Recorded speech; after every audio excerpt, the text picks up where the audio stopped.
My experience has been that if you don't change your environment is going to change you. And so there's somebody watching this who's wondering why they're not succeeding, why they're not getting the results that they know they're capable of getting, and they think it's them. The reason you're not achieving these results is because you're addicted to sameness. And sameness is like a drug. You inject it often enough, you don't even know you're addicted to it anymore. Wow. So what happens is when the opportunity for the outlier comes, you think the opportunity is too scary and you don't want to take the risk. There's one thing you've got to do when it comes to being in the right environment. You have the right to be selfish. When you feel called to do something, you feel called to greatness, you have to go to the place where that greatness is going to be able to make manifest. Welcome to Circle of Greatness. I'm your host, Nehemiah Davis, and I am so excited about today's episode. I'm about to bring before you one of the leading authorities in the world. I'm talking about consultant, I'm talking about entrepreneur, I'm talking about venture firm owner, I'm talking about best-selling author, and probably one of the most requested speakers in the world, and has one of the most polarizing social medias that's going to get you to think about leveling up, think about exiting your business, and think about building it the right way the first time. Without further ado, my guy, Vusi. What's up, man? We're here. Man, thank you for coming, Finally. bro. Yeah, finally, we here. Yeah. Kelly, thank you to Kelly and y'all team coordinating and making it happen, man. So, how you been, bro? I mean, look, I should tell you, hang on to Kelly because she's persistent. Yeah. Hey, listen, we gotta be. If you don't be, that's the only way we know, man. So yeah, but I've been well. You coming in, man. We got a great general friend. I mean, Lamar raved about just how amazing you are and just a great businessman. How important is environment and the right connections? Sure. I mean, you went right in there. So let's talk about environment first. My experience has been that if you don't change your environment is going to change you. And I think a lot of it's especially true today, right? Because there's certain businesses that you can't make happen unless you're in the right environment. Yeah. And so there's somebody watching this who's wondering why they're not succeeding, why they're not getting the results that they know they're capable of getting, and they think it's them. Sometimes that's the case, but my experience has been that often it's also you in the wrong environment. So if you're not in an environment that nurtures growth, that identifies opportunity, that partners with people, then you're going to immediately hit ceilings around what you're able to do. And you know, just if there's one thing you've got to do when it comes to being in the right environment, you have the right to be selfish. Yeah. Right. So when you feel called to do something, you feel called to greatness, you have to go to the place where that greatness is going to be able to make manifest. And not every place in the world can bring the best out of you. Yeah, that's a fact. I tell people all the time, some of you are like a rose in the Dubai desert. It don't matter what you do, you won't grow because the environment isn't conducive to growth. That's a fact. Like you're not going to grow there. That's a fact. So I think I always tell people like your environment is going to make you or break you. It's critical. I can tell you my own personal experience, because I know this because I've experienced it, is like you also have to be in an environment where wealth is allowed. Yeah. You have to be in an environment where wealth is encouraged. And that's not true for every environment. You know, there's some places where the minute you begin to do well, the people who know you will start to act different around you. They'll start talking about you behind your back. And those places are also very dangerous because those people tend to want to drag you down. Because misery loves company, right? And the thing about growth, the thing about greatness, the thing about pursuing your purpose is you have to make sure you're in the space where people around you don't see you being crazy as an outlier. You know, in fact, where they encourage it. Yeah. Where they look at you wanting to do big things and they say, that's not big enough. So your analogy about the rose in the Dubai desert, and I don't know how many people watching this, you know, I lived in Dubai. Yeah. I can tell you when that heat comes circa July, it's over. Man, it's next level. Yeah. Bro, for some reason, and I don't know why, this was over 5-6 years ago. I went to Dubai during Ramadan in July. Why'd you do that? I didn't know. Let me guess. That's probably why the tickets were cheap. I was about to say. You know what happened? That's a rookie era. Man, I had no clue. Like, I'm like, yo, it was blistering. Yes, sir. You could cook a steak on a dry ground in a few minutes. That's a fact. I couldn't believe it. You have to hop from building to building just in search of the aircon. Yeah. And I think a lot of people don't understand that heat. It's like a swarm of bees attacking you at once. Yeah. It's the only way I can explain it. It's not just that it's hot. It's that it's hot, it's humid, and it assaults you.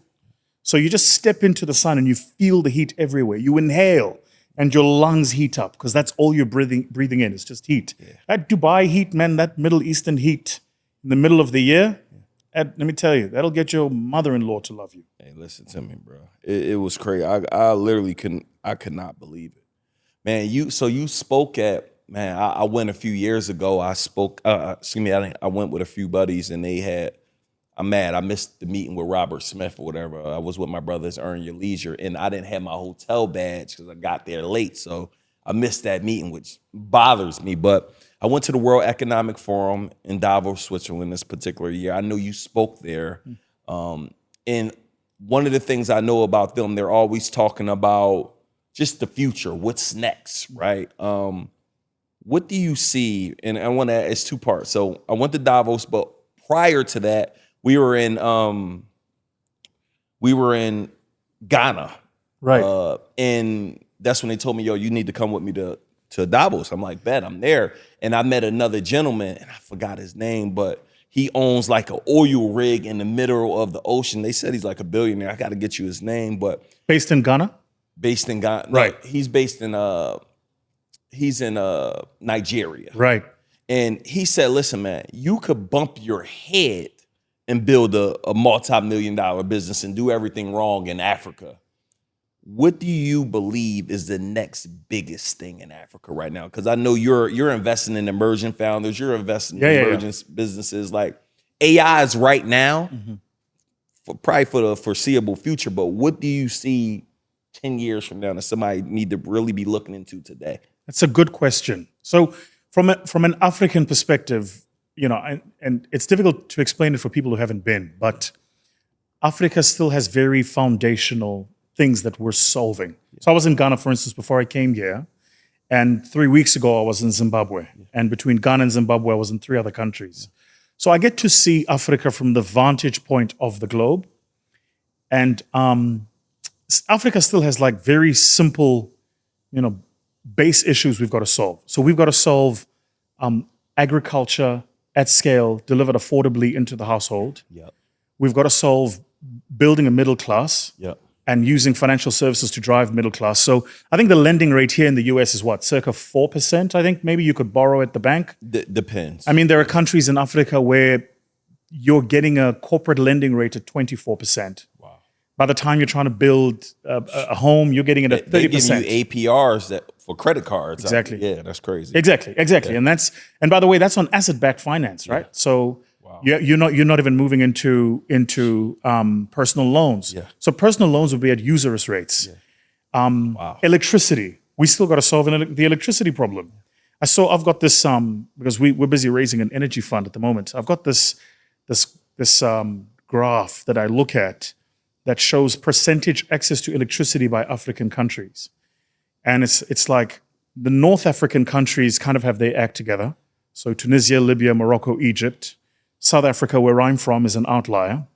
And then in the middle, particularly when you get to Central Africa, West Africa, in some of those countries, you have access to electricity rates lower than 20%.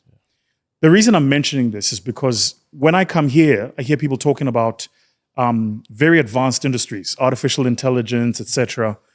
And those are great. But where I'm from, it's just like, let's just get the basic stuff to work and work reliably. Right.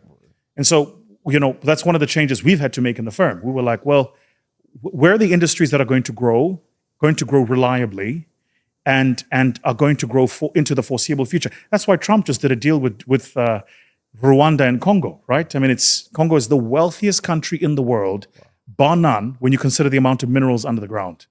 They can mine the Congo for the next 300 years, and they still will not be able to take everything out of the land of Congo. It is an unbelievably wealthy country. But what does it need? It needs road, rail, infrastructure, ports, banks, housing for the middle class, reliable electricity. So when you are thinking about getting into Africa, you've got to be thinking about building, as I like to call it, real businesses for real people. Whereas here, it's a lot of like, I'm going to write an API, plug it into something. Yeah. We're going to help you double your revenues. Where I'm from, it's build something real, and the customers will come. But your friend was absolutely right. If you find the right industry, you'll sneeze and make money. And he said, I'm like, bro, he like, I got an oil rig in the middle of Nigeria that's just printing. I'm like, bro. He's like, you need to come over here. And I'm gonna be honest, I went, but they scared me. Like, it's so bad over here. Like, I'm like, yo, I'm like, let me get out of here. They make you seem like they gonna kill you. Or something. You've said something about which I feel very passionately. That's why I spend so much of my time traveling the world, evangelizing Africa. Yeah. So I'm going to say three things very quickly. First, it should be a birthright, but a human responsibility for every black person or every person of African descent, anywhere in the world, to go to Africa. And if people don't remember anything else I say, this is really important, okay? Because what's been done in the world over the past 150 years is the black economy has been convinced that other black economies won't be like it. I was looking at the numbers the other day. The black economy in the US is $1.5 trillion. $1.5 trillion, I think, is the amount of money that makes its way around 800 billion or 1.5 trillion, one of these two. But it's a lot of money. Yeah. And in my mind, I'm going, where are all of these black people putting their money, right?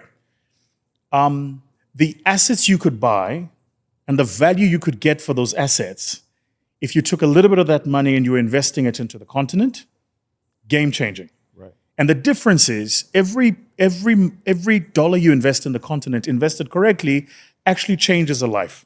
Facts. Right? So, because unemployment rates are so high. Yeah. You know, there are countries where the unemployment rates are so high that if you are opening a business and an establishment, the number of people who apply for that job is nowhere near what you would have imagined. Here, you can have a job out for a couple of weeks, and if people don't want it, they don't want it, right? So the point I make is you can make a real difference in Africa. I think that's the first point I want to make. The second point I want to make is this.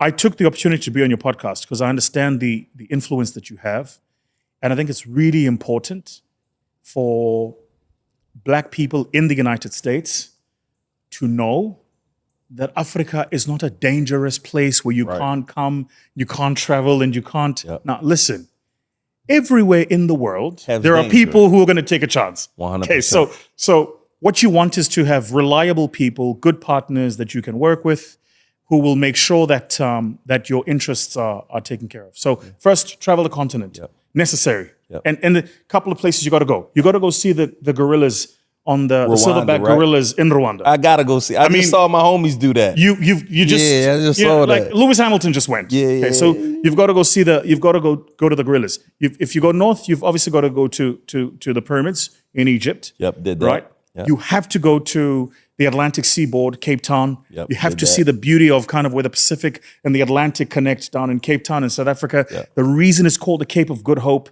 is because, when the Europeans which were traveling from Europe, coming to the Americas, they stopped right in the middle in Cape Town.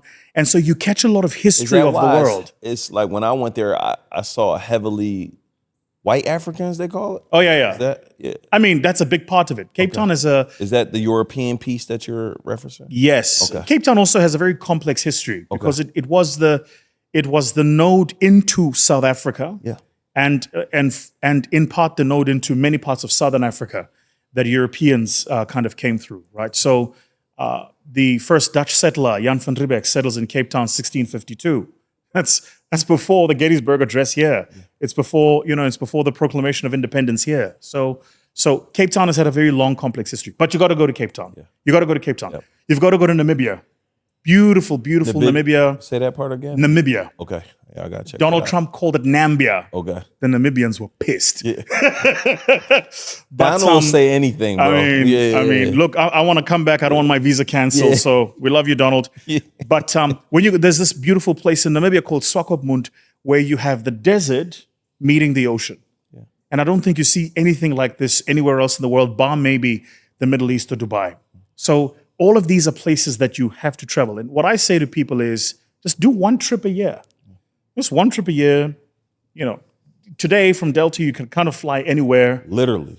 Get on a flight. I think with it's a here couple of straight to friends and South just go. Africa. 100%. Yeah. I mean, I'm on that flight every 6 weeks, right? Crazy. And it's like, listen, if you and I do nothing else after this, we have to be intentional about connecting the continent to the diaspora and the diaspora to the continent. So I said to Lamar, I was like, dude, your event is amazing. Love it. Then he told me about what Rafael is doing in the UK. I said, Rafael, I'm coming. And then I said to him, but I've got 2 conditions. First condition is you make the stay comfortable. Second condition is you have to come to my part of the world.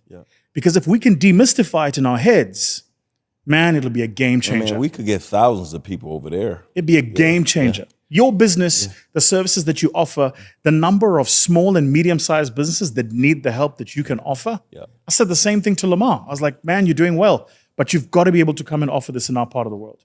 Speaking of Africa, I got to ask you a question. So you met Nelson Mandela. Yes. Right. And you really share how that was he's one of the most influential leaders ever.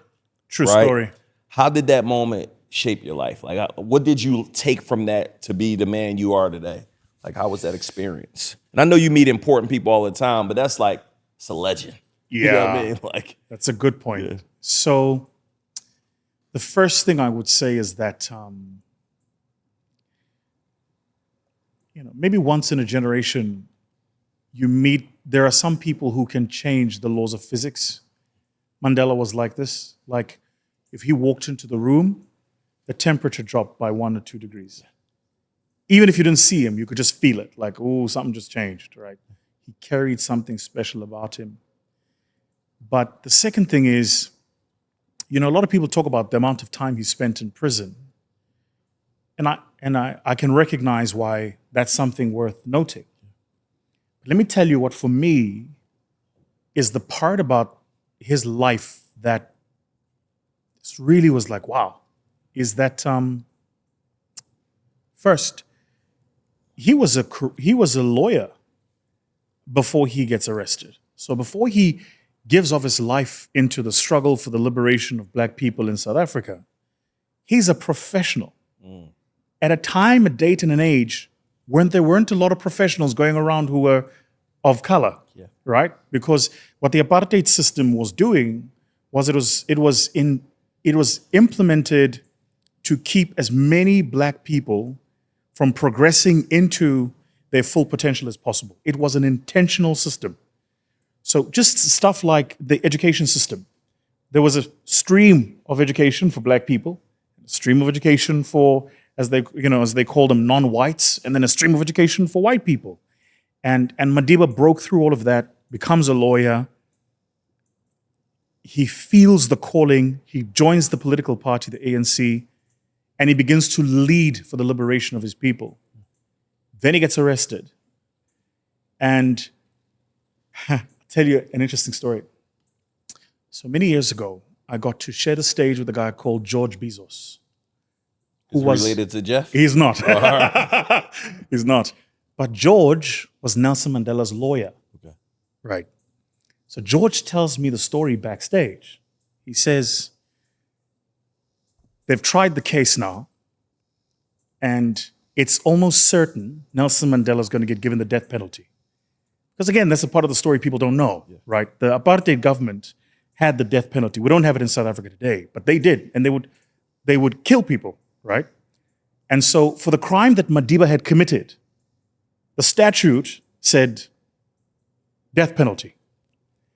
And so they're sitting, and he's sitting with him and they're talking, and Madiba's like, I'm ready. I'm ready. Wow. And then they find him guilty. And they adjourn for sentencing. And in the period of adjourning for sentencing, as you know, before you get sentenced, you get asked, do you have anything last you want to say? And Madiba had written a speech about what he wanted to say. Wow. So George takes the speech and he reads it. And the speech says a few things, but it goes on to say, I have fought against Black domination and I've fought against white domination. I've cherished the idea of a free and fair South Africa for which all races can live. He says in the speech, it is an idea for which I hope to live, but if necessary, it is an idea for which I'm prepared to die. George Bezos tells the story. He says, when Mandela had written the speech, it said, it is an idea for which I hope to live. But my Lord, speaking to the judge, it is an idea for which I'm prepared to die. So George Bezos said, I asked him to add 3 words, but if needs be. And he said, just adding those words changed the texture of the speech. Because now he got to throw it back at the judge. Be like, yo, this is what I stand for. This is what I'm about. And I'm about it all the way. If you need to kill me, then so be it. Yeah. Right? And I tell you why for me that stands out. Most people love the idea of who they think they are. Most people. You see it a lot with entrepreneurs. You come up with an idea, a business, a deck. They start pitching it to 1 or 2 people, start trying to raise some money, start trying to do stuff until life happens. And when life happens, the person's true character shows. And for me, nothing symbolizes life happening more than you standing there, looking at a judge, knowing full well he might sentence you to death. That's life happening on the ultimate. And to stand there and still stand on business. Still stand on business. That's crazy. I'm like, nah, that for me, that's so I hear the 27 years and I don't want to belittle it. 19 years on the island of Robben Island. I've been to his prison cell. 19 years on the island, 8 years, on a prison on mainland in South Africa. I get the quarter century spent in a prison. Yeah. I get the lost marriage. Yeah. Because a lot of us also don't talk about that. As a father, as a married man, listen, wild horses couldn't drag me away from my kids. Yeah. I don't know how you do it for 27 years. Yeah, it's wild. You have a little girl growing up and she grows up to be a little girl and then a teenager and then a full woman. And you have a wife and you have a boy and the boy grows up to be a man. Like, how do you miss all that, right? Yeah. To stand on business and still not give up on your beliefs, man, I don't know about you, but that for me, that's the mark of the men's character. And so what I hope to draw from that story is that when, not if, because none of us are immune from it, when life happens to me, I've got to have the ability to stand on business. Yeah. Everybody is a superhero until life happens. Yeah. And that's good. Speaking of that, right? And it's actually perfect for me. Speaking of that, in 2020, you talked about nearly going bankrupt. Mm-hmm. And I feel as though, of course, it's not Nelson Mandela. Right? It's not, my dad did 32 years in prison. I didn't really want to go about your upbringing because we all know this story. Did you just say your dad did 32 years in prison? Yeah, for murdering somebody. Yeah. Oh. Yeah, yep. He died there about 6 years ago, probably. Pause. Yeah. Rewind. Yeah. What? Yeah, my dad. I'm from West Philly. Like it's. Look, you must remember as a South African. For us. As a South African, when I hear West Philly, all I think about is West Philadelphia, born and raised on the playground. True story. So true story. Me and Will Smith got some commonalities. So Will and I went to the same high school. Wow. We both got kicked out of the high school. Wow. Will and I both got a street named after us in West Philly. I got mine named first. He just got his. Is that true? Yeah, that's true. For the community work, we've now served probably over 1 million people through philanthropic efforts. Incredible, man. So the city named the street after me, the street that I grew up on. Well done, bro. So I appreciate that. So yeah, those are 2 little fun facts about Will and I. But yeah, so hold on. I know this is the interview the other way, but I'm a conversationalist, so forgive me. Oh, we're good. How did what were the circumstances surrounding your dad murdering somebody? Yeah.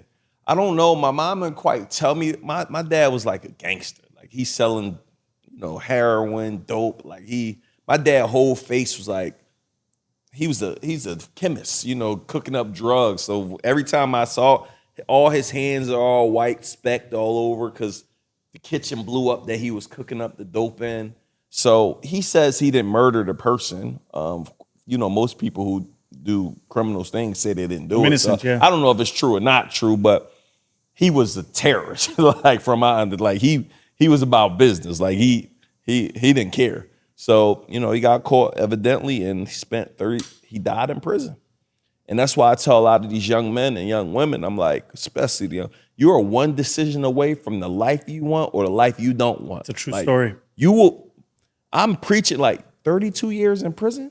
It's hard for me. I got everything I want in my house. It's hard for me to stay in my house for 2-3 days straight. I don't know how anybody opting into years and years in prison. But so you don't have to answer this, but forgive me for asking. Yeah. So how did you learn to be a man if dad wasn't around? Man, I think I'm still learning. I grew up with a stepfather that didn't really do a good job, so I didn't really learn nothing from him. But I'll say my mom and grandma, you saw my mom, she just left. They took such good care of me, man, where like, I don't got that upbringing where, we weren't eating, no heat in the house. Like everything was good. Like I was just being the knucklehead on purpose. But they took such good care of me that I didn't even have a void that I missed my father. So cool, man. I am learning how to be a man now. That's like, incredible. I got mentors now that I call, what about this? What about, like I'm literally I'm learning now. I'm learning how to be a father right now from trial and error, from seeing, because I never had one that I could look up to that guided me. So have you got boys? I got one son. He's 2. So you are having to. Excuse me. So it's kind of like you're learning to be a dad 100%. while being a dad. Literally learning. And Man. I've come to learn. So, you know, I told you before I got married, my wife already had a daughter. She was 4 when I got in her life. We didn't get married for 6 years ago. You know, it was our anniversary. And one of the reasons why I never really saw a successful marriage. You know, where we from, they say, yo, go get married. You know, when you get married, that's when you really get the chicks, bro. I'm like, huh? So you tell me I got, like, it was just weird how to, you know, where I'm from, that's how they, so I say, yo, I'm not going to rush and get in this and not do it the right way. So I wanted to wait until I felt like it was the right time. But what I've come to learn, I was raising my daughter, my wife's daughter, which is my daughter. I don't think I did that great of a job. Like I was like, dang, I didn't really do great. Now, in retrospect, I realized I was teaching her, but she was learning a lot of these things. So she's buying her own, she's getting her a new apartment. She's about to move out, getting her a new Benz. She's a full-time entrepreneur. Like so she was actually paying attention, which I'm excited about. That's incredible. Yeah. But I say all that to say, now that I got my 3-year-old, my 4-year-old, my 5-year-old, my 2-month-old, they're all different. I didn't know kids were different. Like you got to talk to them differently. You got to communicate. Like I could say one thing to one and it means nothing. It's true. Another one it means. So I'm literally learning how to balance fatherhood, husband, kid. Like it's tough, but I'm figuring it out though. And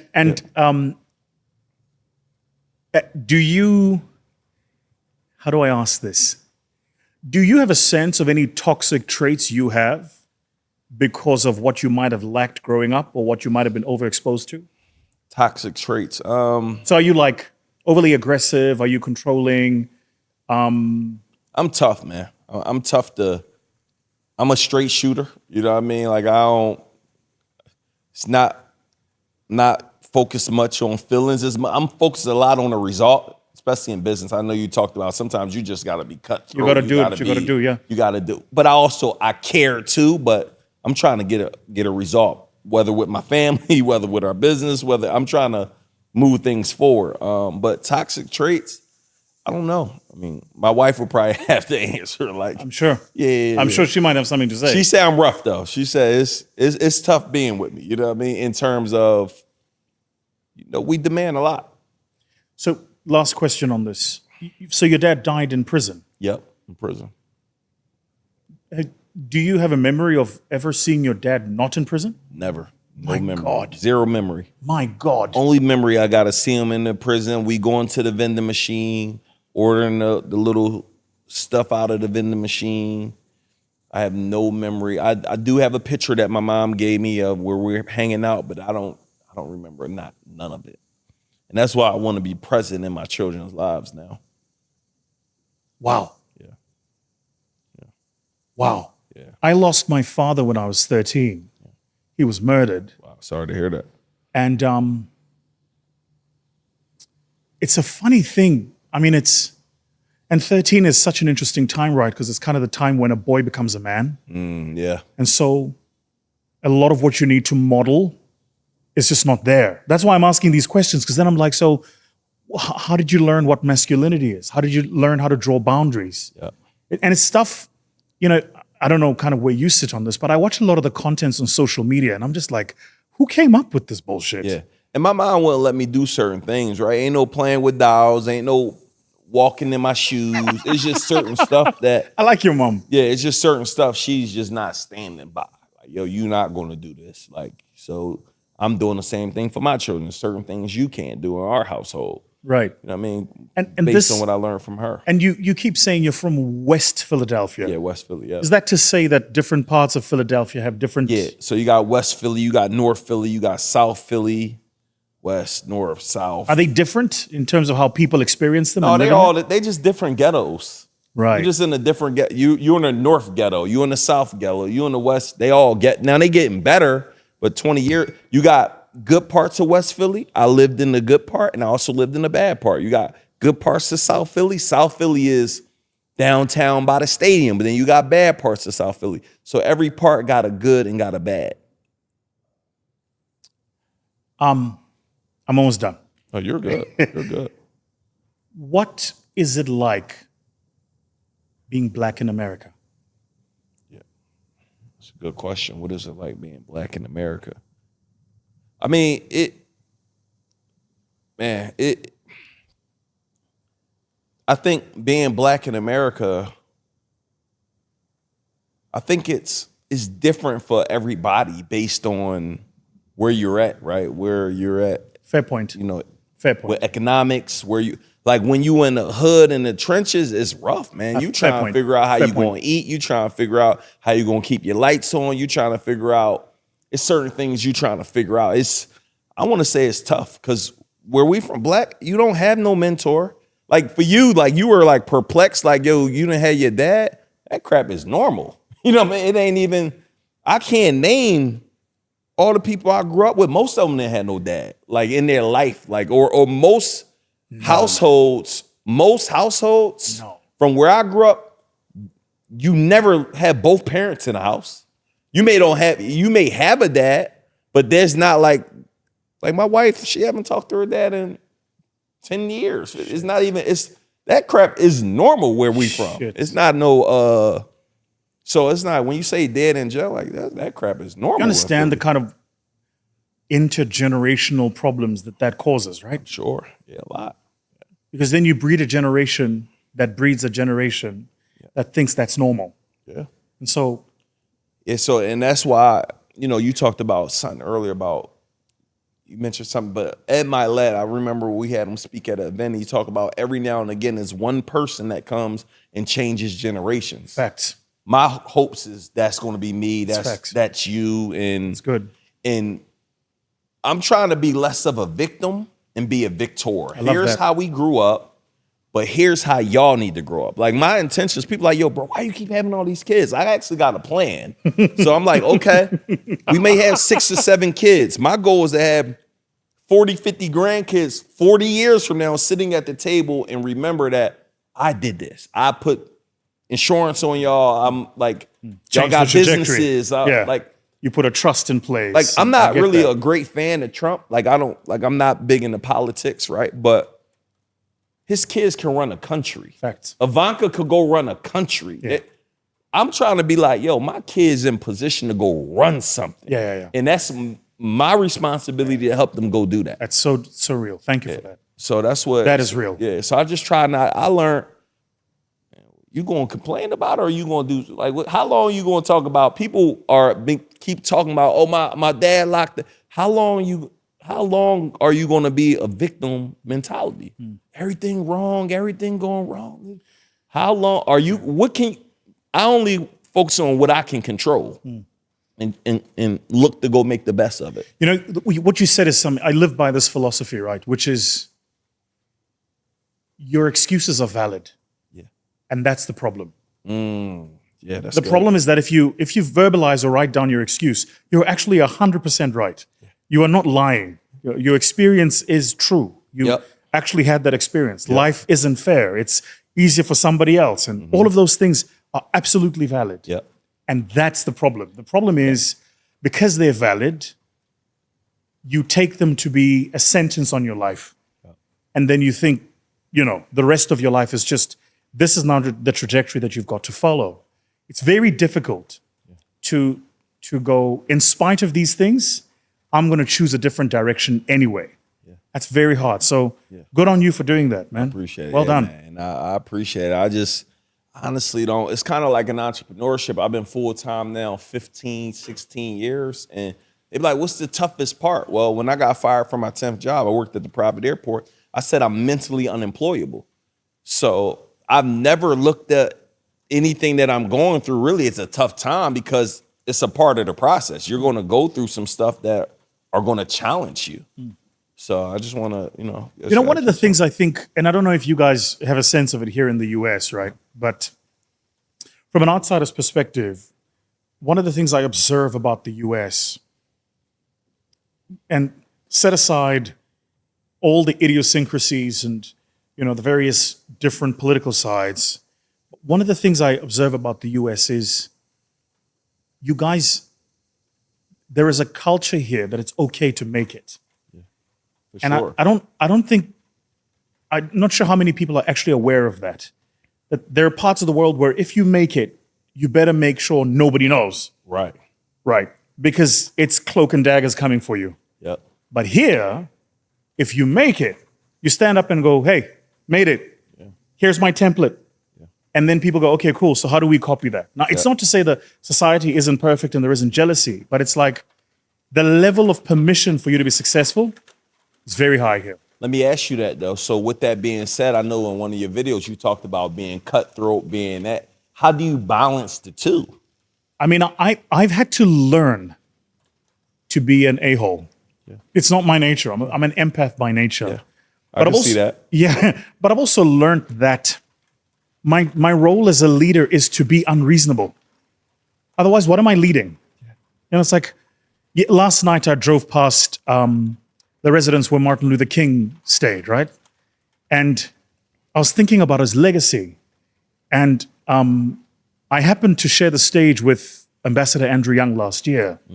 Unbelievable human being. Yep. I went to the mayor's ball with him. I was one of his guests. Isn't he cool? Yeah, amazing. Right? Yeah. I called him the HNIC. That's a legend right there. He's a legend. Facts, HNIC. He's a legend. Lamar had him up on a poster. That's right. At the conference. I saw that. And legend. one of the things I love about him, and I don't know what your experience was, I was only backstage with him for a few minutes, but he has time for you. He looks you in the eye. He's actually listening to what you're saying. His brain is not wandering. But he said something which I thought was interesting when I met him. He said that, and it was at Bishop T.D. Jakes' conference last year in Texas. He said that MLK was ruthlessly unreasonable. He was like, this man wanted what he wanted, the way he wanted it, and he pushed all of us to make it happen. And so when we lost him, compromising. Right. And so he was like, when we lost him, that's the spirit a lot of us kind of took on going into the rest of our lives. And I think, especially for young people watching this, it's such an important lesson to learn.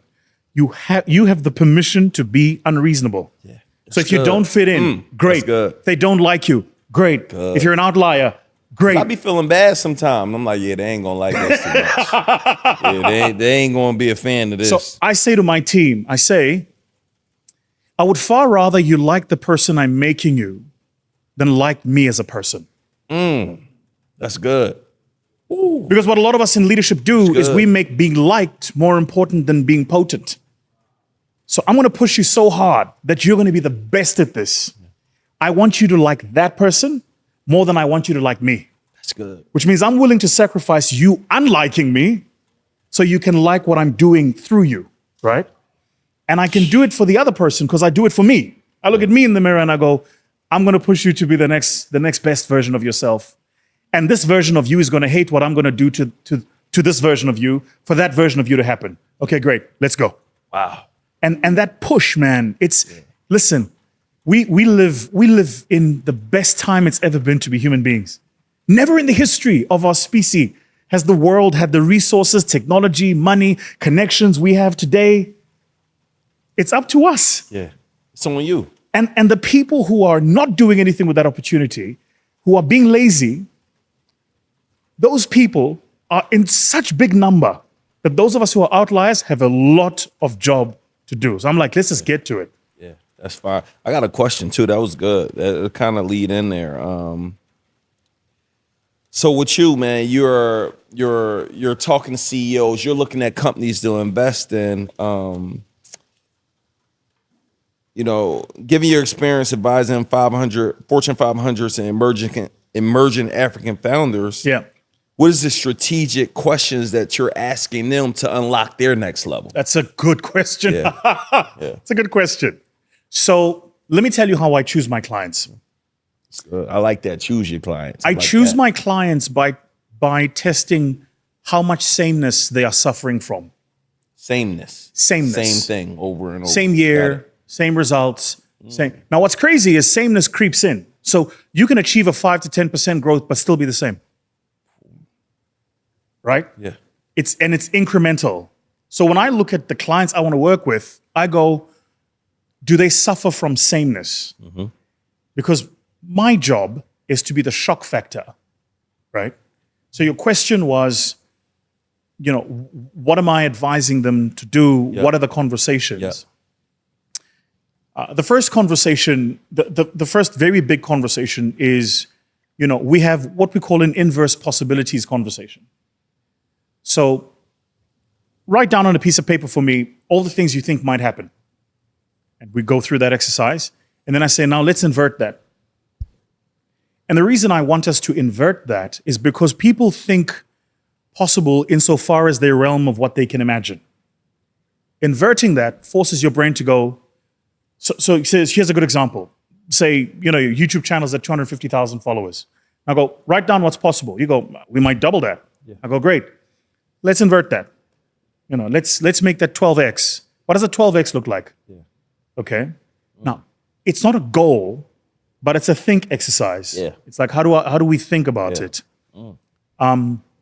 So that's the first thing. The second thing is, a big part of my job is to communicate to my clients not where they are, but where the world is going.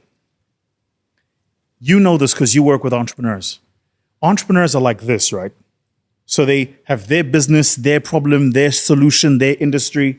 That's what they know. That's what they do. And so my job is to go, let's do this a little bit. What else is out there? Now, as entrepreneurs, you and I, we naturally do this. Naturally. Like you'll naturally follow a certain channel of social media or read a certain kind of book or be involved in a certain kind of conversation. But that's how you're wired. What a lot of us entrepreneurs don't get is that's not actually how most people are wired. Yeah. Most people shop at the same grocery store, they go to the same gym, they live in the same suburbs, they have friends with the same people they went to school with. So that test of sameness for them is not a curse, it's who they are. So when you come into their lives and you go, the reason you're not achieving these results is because you're addicted to sameness. Wow. And sameness is like a drug. You inject it often enough, you don't even know you're addicted to it anymore. Wow. So what happens is when the opportunity for the outlier comes, you think the opportunity is too scary and you don't want to take the risk. What you don't get is you're now being addicted to the sameness rather than going, how do I push for boundaries for next? Wow. So a big part of my job is to be the guy standing behind them, kicking them in the backside, going, you're not doing enough, you're not working hard enough, you're not pushing hard enough, you're not taking enough risks, you're not doing this enough, you're not seeing the world for what's out there. Let me just say one last thing. That's good. Every single person in the world today, shaping the world today, is not a celestial being. They didn't fall from the heavens. They're a human being. They were born and they will die.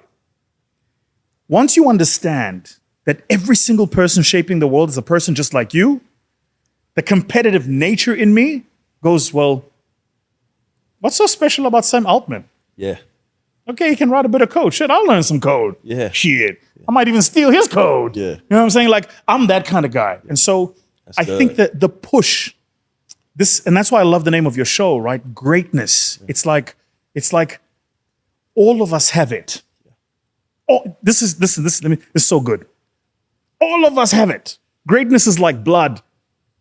Every single human being walking, The surface of the earth has blood pumping through them. Yeah. We all have greatness in us. Yeah. It manifests differently, it looks different, and it's called on in different spaces, but all of us have it. You have two jobs. First is to find where you're called to manifest it. Yep. And second, once you've found it, is to be unbelievably ruthless in how you go after it. That's good. So the folks we study. You won't be liked though. I mean, listen. I feel like you're gonna lose a lot of people. Let me tell you. I be losing people because I'm demanding greatness. They like, So- yeah, I'm good. Have you watched Save the Last Dance? Yes. Michael Jordan? Michael Jordan. Michael Jordan, the I haven't watched it in basket- years. Oh man, I was watching it again the other day because I was just rewatching it. with Mike. Oh, yeah, I saw that. Yeah, No, Michael Jackson. So Michael Jordan. I'm thinking about Say the Last Dance, like the dance. No. movie from Michael 20 Jordan. I years said ago. Michael Jackson. Michael Jordan, right? The documentary about him on basketball Netflix, player, yeah. right? One of the things that stuck out at me is, for all intent and purpose, this guy was an asshole. Yeah. Like if you actually watch the thing, you're like, Yeah. this guy, Yeah. he was an asshole. So people didn't like him. Yeah. Even his team members didn't like him. But you know what? They respected him. And they are the first to say they achieved more because they were with him Yeah. than they would have done when he wasn't there. Yeah. And so what does Scottie Pippen remember? Yeah. He remembers the championship ring. Yeah. So your point is, people are going to leave you. Sure. But around me, you're going to get that championship ring. Yeah. My job's to take you there. So we're going to go. That's good. Greatness, man. Woo. Greatness. I'm telling you, good. greatness. That's the good. game. All right, so I gotta ask, bro, and it's so crazy. Like it's like you're unfolding answers to questions I already have in the future or whatever. But I gotta ask this. So in your book, The Magna Carta of Exponentiality, Yes. right? Yes. And you got a new book, Underdogs, coming That's out right. in a few months. That's a biggie. I can't wait for that one. Yeah, man. That's gonna be crazy. We'll have 5 years of work when you come back. We'll have you back, and we'll push it out there For sure. Thank you. How do you balance? So we just talked about MJ, about being the best, grinding, but how we balance rapid scale while maintaining the value and culture of the organization? Because I'm trying to drive, but sometimes you only about money. You only care about money. Well, I can't pay y'all and we can't pay bills without making money. It's a good question. So how are you maintaining both of these simultaneously? So I don't think you should be seeing them as competing with each other. Yeah. I think making. So let me put it to you this way: you guys have that drink Kool-Aid, right? Yeah. And I think it's like a concentrate. You put some water on it, Yeah, right? and sugar. Yeah, and sugar. Yeah. Right. Powder and sugar. I only remember it because I saw it on Friday, the movie, and I think Ice Cube was looking for some Kool-Aid or something, and Big Worm came out on the thing, said, "You ain't got no sugar" or something like this, right? So, but if you think about it this way: if I want to make a glass of Kool-Aid this big or that big, the amount of concentrate would change. So would the water. So would the sugar. Culture and scale are kind of the same things. So what I'm saying is this: you have to see building and bringing the culture of your organization and the rapid scale you're trying to achieve as the same thing and not one against the other. Yeah. People will only say to you, you're chasing scale over culture if they think your culture can't accommodate scale. If it can't, it's the wrong culture. And the reason that's important is because it's like sitting somewhere in the US right now is your competitor. Yeah. And they've got your logo on their dashboard. They've been to your website. Yeah. They've studied everything you're doing, and they're trying to figure out how they're going to outdo you. Yeah. So scale, this is so important. Scale is the most important line of defense you have. And I always think about business in sports terms: offense, defense, right? Defense is, what are the non-negotiables in the business? Everything else must be offense. Yeah. And culture has to be a part of offense because the culture of an organization evolves. The culture of what it took to build a fast-growing company 20 years ago isn't what it takes now. And so a leader's job is to be able to intuit what the right culture is that's going to suit that moment in time, and then ruthlessly make sure that they pursue it. It just came out today. I don't know if you guys saw this, that Mark Zuckerberg is paying like a ton of money for a couple of developers to come and join from OpenAI. Yeah. Why? Yeah. Like, he's Zuck. You're trying to tell me he can't find other developers? What is he injecting into Meta? It's the culture that he needs for the level of scale that he needs. Yeah. And he's well aware that internally, he doesn't have the resourcing for that. Yeah. So he's going to go outside and pay a ton of money to people to do it. And I think that's important for entrepreneurs to understand. You have to make culture and scale one and the same things. Yeah. So we're going to scale these things together. And if one lags behind, then your job is to go and find it and make sure that you make these two things coexist. That's why I'm sure you've seen it. Come on, guys. Like, you've seen the number of times people start in a business and a relationship or a partnership, and then over time the partnership fades, and one person is like, I just wanted to go somewhere the other person didn't want to go. That's what I mean by like this culture thing, right? So, and it's the same in a marriage. You've seen people say, we were married 20 years. What happened? We grew apart. It's exactly the same idea, that there's a point you get to where the thing we find the most value in, the thing that we think makes us who we are, changes. So the gig is always, as a leader, to make sure that there's consistency and congruency. Are you still going where I'm going? Are we still headed in the right direction? So when you're checking in with your leaders, especially entrepreneurs watching this, when you're checking in with your leaders, it's like, are we still on the same page? Do you still see the world the way that I see it? Here's what I'm seeing. What do you think? And the minute somebody has checked out, you can tell. Yeah. They just won't bring the energy to the conversations. And then you know that you need to start thinking about how do you bring in an external force to drive that culture. Yeah. What's next for you? Ooh, it's a good question. Some of the things I can't disclose publicly, Yeah. but we're busy raising capital now Yeah. for our next fund, which we're very excited by. What are the main companies you're looking to invest in? So some of our audience may be building that, or, let us know. Yeah. I know a lot of African companies emerging. Yeah. It sounds like that are solving real life problems. 100%. Yeah. 100%. So the current fund that we're raising is, real businesses in the real economy. Yeah. And so we're looking for entrepreneurs who are building real businesses in the real economy. So these are not necessarily businesses in the software technology space, but businesses in the kind of industries I mentioned earlier when we started. So we're very excited by that. The book comes out, Underdogs. It's already ready. We've been going kind of up and down with the publishers. Is there a site to pre-order now? Yeah. Okay. VusiThembekwayo.com. Y'all heard that. Go pre-order, y'all. Yeah. Go pre-order right now. We have a wait list of 18,000. Let's go. Yeah. So we drive it. Let's go. So I'm going to make sure I get you a signed copy. Yeah, please do. Underdogs is I'll like, put an ad in this episode. Yeah. Underdogs is like, I'm loving what that book is going to be, because here's what I actually did in that book, my co-author and I, who also happens to be my business partner. So we went around the world studying the world's most overlooked, underloved companies. Overlooked, underloved. Wow. Yeah, because a lot of the literature about companies is brands we know, Yep. stuff we know. Yep. But then we're like, there are all these companies that people overlook, right? And the minute you know who these companies are, you're like, oh, of course they do that, or of course they do that, or of course they do that, right? And so we've been working on, and then what we did is we studied these companies and we tried to find the DNA that makes these companies tick. Yeah. And in the book, we basically give you the secret formula for how to build an underdog business. So the Underdogs book comes out in the next few months. Let's go. I'm on tour when I leave here, so I'm going to be going all over the place and speaking. We're looking at setting up a business here in the US. We have an office in Delaware, which we use for some capital raising. Yeah. But looks like there might be opportunities for us to do some actual on-the-ground stuff. Let's go. So I'm always excited to see who I can work with, who I can partner with. But we here to support, what kind of things we can do. We're here to whatever we could do.